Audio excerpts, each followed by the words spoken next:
Shannon Richardson. You might know Shannon Richardson from her small roles in shows like The Walking Dead and The Vampire Diaries.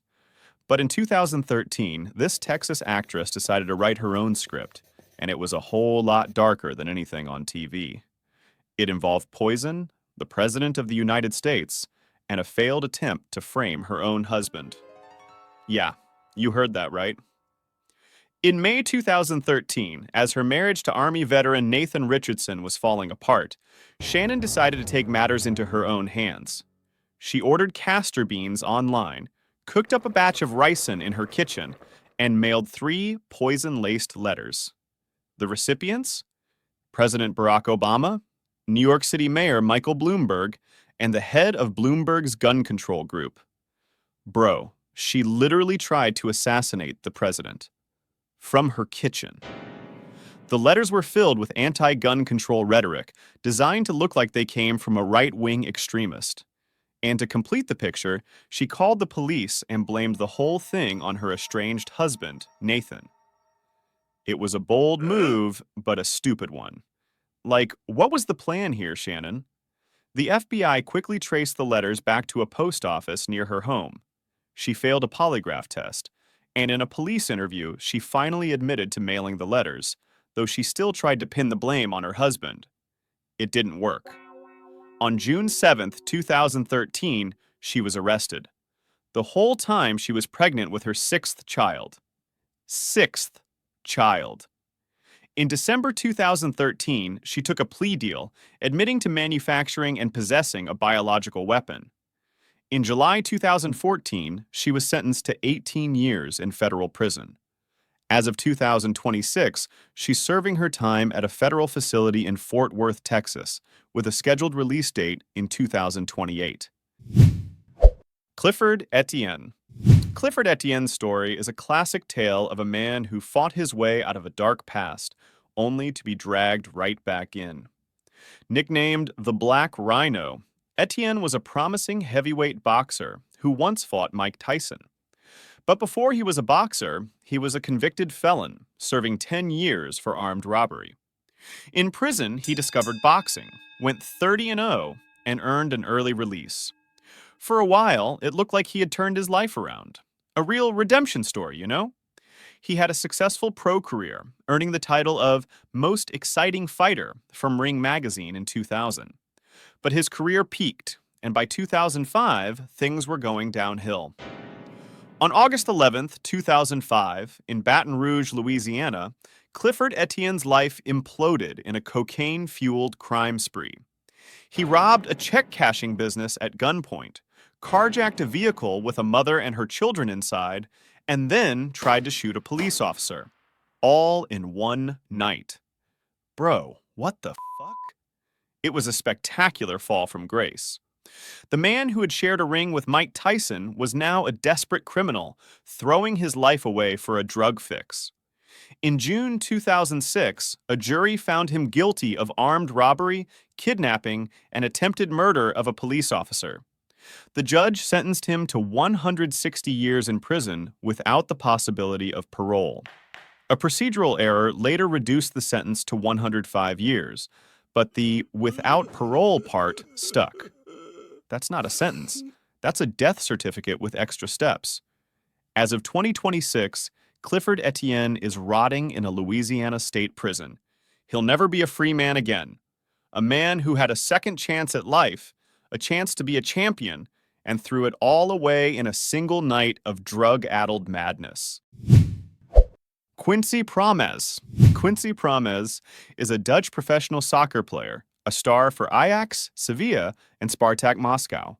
He's a guy who should be famous for his skills on the field. Instead, he's famous for leading a double life as a violent criminal and drug trafficker. For years, he thought he was untouchable, hiding out in Russia and then Dubai.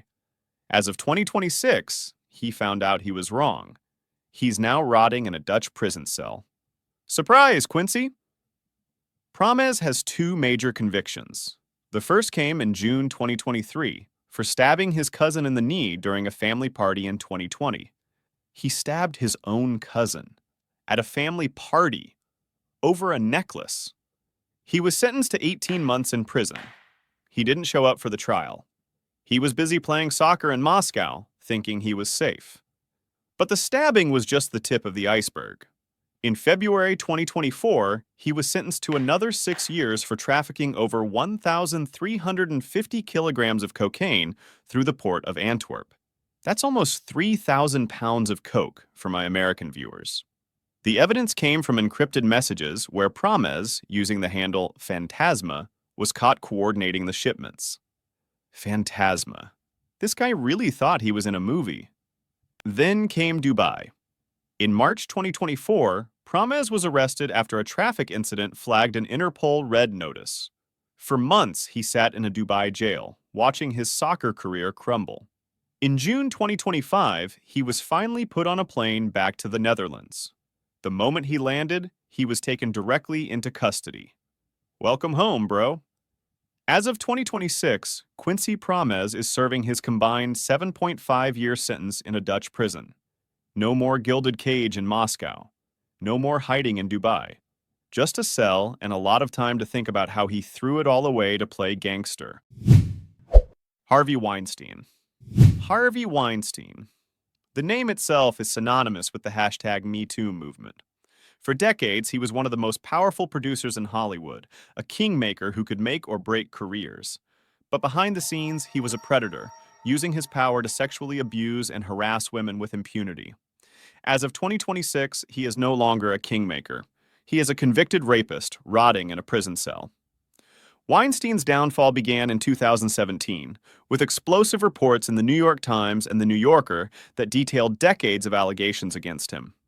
The floodgates opened, and the hashtag #MeToo movement was born. In May 2018, he was arrested in New York. In February 2020, a Manhattan jury found him guilty of a criminal sexual act and third-degree rape. He was sentenced to 23 years in prison, but that was just the beginning. In Los Angeles, he faced another trial for rapes and sexual assaults between 2004 and 2013. In December 2022, a Los Angeles jury found him guilty on 3 counts, including the rape of an Italian model and actress. In February 2023, he was sentenced to another 16 years. So that's 23 plus 16. Yeah, do the math. In April 2024, the New York Court of Appeals overturned his 2020 conviction, citing procedural errors. But before you get mad, it doesn't mean he's free. He remains in a California prison, serving his 16-year sentence, while New York prosecutors decide whether to retry him. With his failing health, it's almost certain Harvey Weinstein will die in prison. Good riddance. Tammy Sytch. In the 1990s, Tammy "Sunny" Sytch was one of the biggest stars in professional wrestling. As the manager Sunny, she was a WWE Hall of Famer, a sex symbol, and one of the most popular personalities of her era. But the years after her fame were a long, slow spiral of addiction, arrests, and self-destruction. A spiral that ended on a Florida road in March 2022 with the death of an innocent man. Sytch had a long history of DUIs. And when I say long, I mean long. By 2022, her driver's license had been suspended for years. But that didn't stop her from getting behind the wheel of her Mercedes on March 25, 2022, in Ormond Beach, Florida. She was drunk. Her blood alcohol level was more than 3 times the legal limit. 3 times. She was speeding when she slammed into the back of a Kia stopped at a red light. The driver, 75-year-old Julian LaFrancis Lassiter, was killed. A 75-year-old man, just sitting at a red light, minding his own business. In August 2023, Sytch pleaded no contest to DUI manslaughter. At her sentencing in November 2023, she cried and told the court she felt deep in my soul remorse. The judge wasn't moved. Nope. He pointed to her long history of drunk driving and sentenced her to 17 years in prison. And honestly, that's fair. As of 2026, Tammy Sytch is an inmate at the Lowell Correctional Institution in Ocala, Florida. The first diva of the WWE is now just another prisoner, paying the price for a lifetime of bad decisions that ended in the death of an innocent man. Michael Jace. Michael Jace was an actor best known for playing Officer Julian Lowe on the hit TV show The Shield. He played a cop on TV, a man who was supposed to uphold the law. But in real life, on a May evening in 2014, he became a cold-blooded killer. The victim? His own wife, April Jace. On May 19, 2014, in their home in the Hyde Park neighborhood of Los Angeles, Michael and April got into an argument. The marriage was strained. They had money problems. According to his later confession, Jace grabbed a handgun. He initially planned to kill himself, but then he decided to shoot his wife in the legs to make her feel pain because she was an avid runner. What? He shot her once in the back as she tried to run away, and then twice more in the legs. Their two young sons, both under 10, were in the house and heard the gunshots. Those kids heard their mother being murdered by their father. After he killed his wife, Jace called 911 and confessed. "I shot my wife," he told the dispatcher. Just like that. When the police arrived, they found April dead in a hallway. At his trial in 2016, his defense argued it was a crime of passion. The jury didn't buy it. They found him guilty of second-degree murder. On June 9, 2016, a judge sentenced Michael Jace to 40 years to life in prison. Before the sentence, he apologized to his wife's family, saying there was no justification for my actions. No shit, Michael. As of 2026, he is serving his sentence in a California state prison. He won't be eligible for parole until he's in his late 70s. An actor who played a hero on TV, but in real life was a monster who murdered his wife in front of their children.